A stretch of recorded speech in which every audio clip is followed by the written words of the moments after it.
Hello everyone and welcome to Lost in the Reel. Today I'm going to be going over Netflix's new dramatic thriller, The Unforgivable, starring Sandra Bullock. The Oscar-winning actress struck gold with Netflix in 2018 with Bird Box. Can she do it again with this new film? Let's talk about it.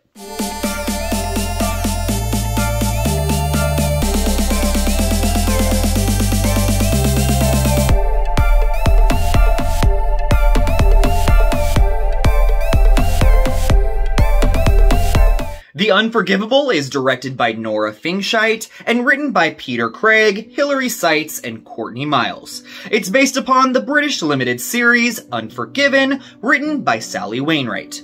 It stars Sandra Bullock, John Bernthal, Vincent D'Onofrio, Aisling Franciosi, Rob Morgan, Richard Thomas, and Viola Davis. A woman is released from prison after serving a sentence for a violent crime and re-enters a society that refuses to forgive her past. Going into The Unforgivable, from watching the trailer, I thought I was going to be watching a fast-paced, emotionally fueled crime thriller. But as the first hour of the film flew by, I realized I was watching something completely different than what I was expecting. And sometimes that can be really refreshing. For much of its runtime, The Unforgivable plays out as a slow burn, bleak tale of redemption that is grounded in reality. Unfortunately, the writers then go off the rails for a finale that feels mighty incredulous, especially for a film that had been reveling in its authenticity. Sandra Bullock plays Ruth Slater.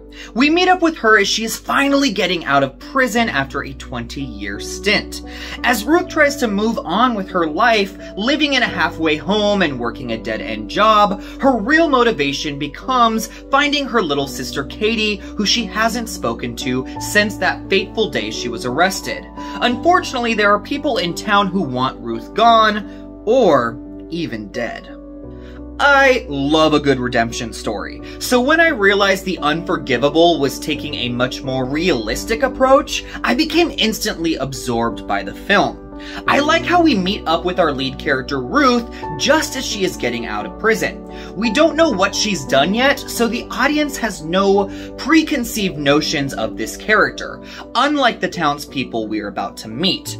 We continue to get small glimpses of the crime that occurred until we are able to piece together exactly what happened on that day.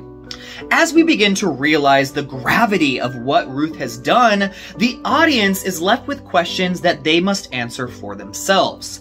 Can some crimes or misdeeds be forgiven? Should they be? Can a person be changed for the better? Or will there always be evil lurking within them? My mind was constantly racing as The Unforgivable was playing out before my eyes. I began asking myself all of these heavy, powerful questions of morality. And this is where the film succeeds, mostly in its first half, as we see this broken woman trying to piece her life back together. The fact that we can find empathy for someone who has been labeled a monster is a testament to Bullock's performance. Speaking of Sandra, she is very good here.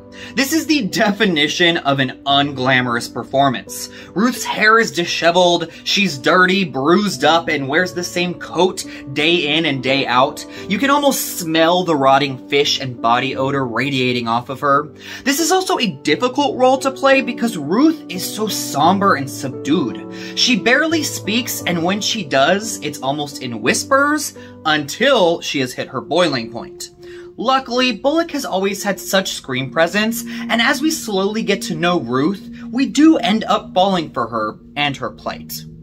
The rest of the wonderful supporting cast is, unfortunately, completely misused.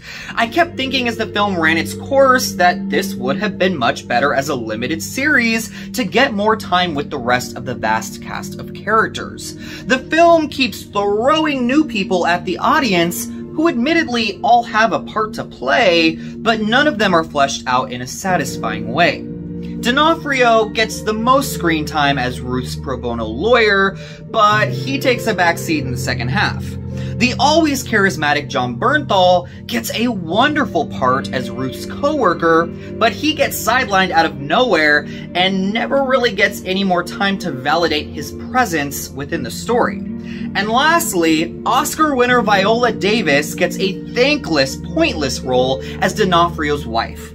Except for a short sparring match with Bullock, where she is able to show off some of her chops at least. All of this to say that The Unforgivable began to frustrate me as it entered its second half.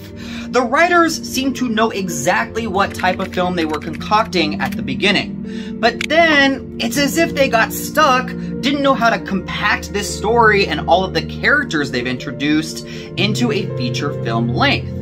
And then they just said, screw it. You can feel The Unforgivable crumbling under the weight of its storytelling and the logic being thrown out the window. And the twist, which I must admit I did not see coming at all, almost contradicts what I at least perceived to be the whole point of the film: redemption. It's a real shame because the film started off in such a strong place. So I will be giving The Unforgivable 2.75 stacks of pancakes out of 5. With another winning performance from Sandra Bullock and a first half dripping with tension, grit, and realism, this film should have been a home run. If the creative team behind The Unforgivable had gone the limited series route, its many issues, including wasting its talented supporting cast and its cliched and illogical final act, might have saved this movie from falling apart. Thank you so much for watching Lost in the Reel. Please make sure to leave your thoughts in the comment section down below. And until next time, take care everyone.